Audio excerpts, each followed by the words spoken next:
Stout. I'm a candidate for the 19th District State Representative seat. I'm a Christian conservative Republican. I don't expect that everybody in the county is going to share my views, but my goal is to be very clear about what my views and my positions are before the election, and then to stick with those after the election. And I think that in doing that, I will be able to represent an electorate that at least knows what they're getting going into the game. A couple things that I'll share with you real quick. I'm a community banker. Ford's a community banker. I'm a community banker, and I deal with small businesses all day long. I think that really the pressing thing that we need in Paulding County right now is jobs. We need jobs in Paulding County, and I think that the way we're going to get jobs in Paulding County is not by creating positions through the government that are basically made by taking dollars out of taxpayers' pockets and making up jobs. I think that we're going to get sustainable jobs by freeing up small businesses in the county to do what they do best, and that's to innovate, to provide goods and services that people need, and to grow naturally. I think that's how we're going to have sustainable job growth. So, like I say, you can count on me to be a voice for lower taxes. I'll stand strong for limited government, and I will stand for the conservative Republican principles that I believe that Paulding County would like to be represented with. So I'd ask for your vote. I'll be around, so come and ask me any direct questions that you may have. I'd love to answer them. Again, Daniel Stout. Thank you very much.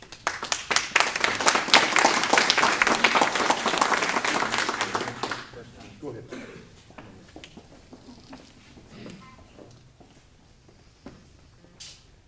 I'd like to make just a couple of opening comments. Initially, I'd like to thank the Paulding County Chamber of Commerce for hosting this event tonight. I appreciate everything and all the work that you and your staff has done to make this available to the citizens of Paulding County.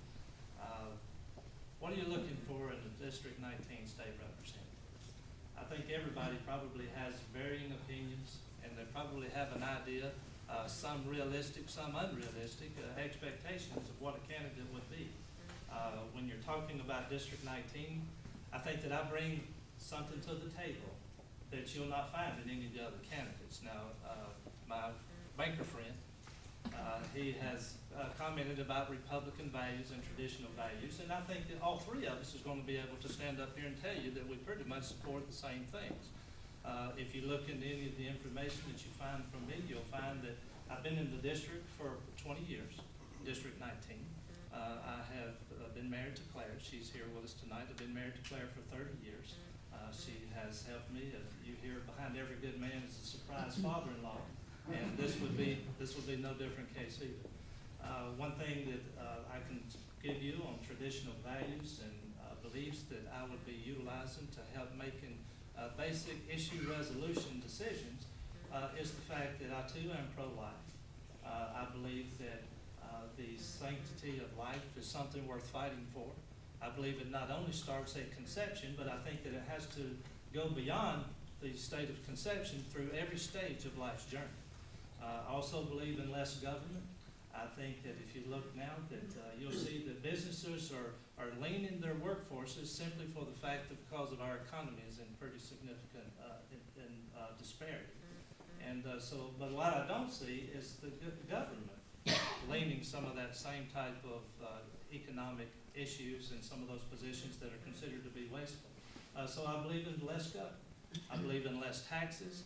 I'm certainly for ethical reform. I believe that ethical reform starts with the voter. We can put in a lot of laws to say what politicians should and should not do, but unless the voter takes the initiative to get out and take these people out of office that do not meet these standards that have been established by our society, then I think we as citizens fail. If you look at the politics in Georgia, and there are several textbooks out there that you can certainly look, you'll see that Georgia is about the second in the nation for the lack of voter participation. I think that only breeds the possibility of bad leaders getting into office And it also continues and reassures that these bad leaders are gonna stay in office for longer than what they really should be. I believe that that part of ethical reform is certainly share the responsibility of the voter. I also believe in immigration reform. There are a lot of issues there. I believe that our state budget is in dire need. There has to be men and women that's going to put a lot of attention and effort into establishing a zero-based budget so that we can essentially look at every issue, every area of government, and look for efficiency and ways to improve what we have. A lot of businesses are going out, a lot of companies are going out of business. If our state government ran like a lot of businesses, then our state government would be in such dire needs that it currently is in. I will be here, as Daniel mentioned, for the rest of the evening. If you're looking for a conservative candidate who has demonstrated their commitment to the community, if you're looking for a conservative candidate that has demonstrated the stamina to stand up and do what's right as opposed to what's politically correct, then I would encourage you to vote on February 23rd for Ronnie Sibley. And also, not only vote for me, but if you're planning on voting, and if I can get your support in this race, I would encourage you to call your friends, because with over 41,000 people that are registered in District 19, I hope we get over 2,000 people there.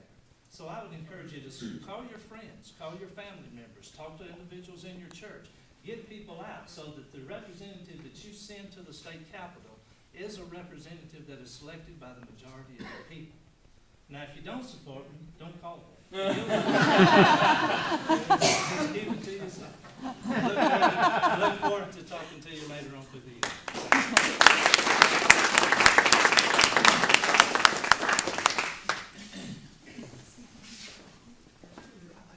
Well, I was late entering this. I moved to Paulding County about 16 years ago, and I started a small business here. And I'm sort of the opinion of heard the same thing for the last 2 decades out of most political leaders that's ever ran for an office. What I want to bring is a candidacy that will stick to what he says.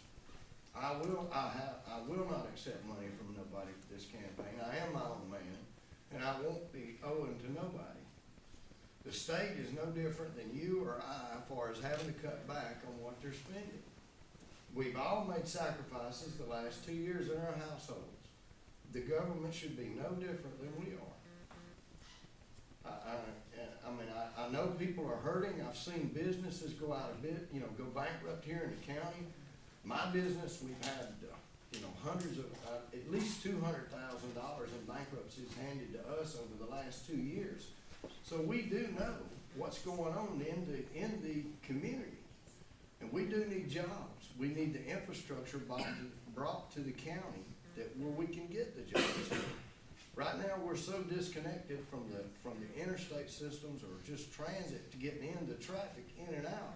Until that's an issue addressed in Paulding County, we're not going to get the jobs out here. And I feel like our former people that has been represented us down there have not pushed the issue hard enough to get the infrastructure we need out here. My name is Jody Cash, and if you feel like I am, and I am a conservative, I'm not a spokesperson. I'm not an educated college graduate or nothing. I'm just an everyday person, just like everybody here, trying to make the best of life with what we've got right now. Right now, we've got a mess in the economy, and if you want to support me, my door is open at my business anytime. While we're there, anybody's more than welcome to come in and talk to me. My name is Jody Cash, and I am running for your District 19 seat. Thank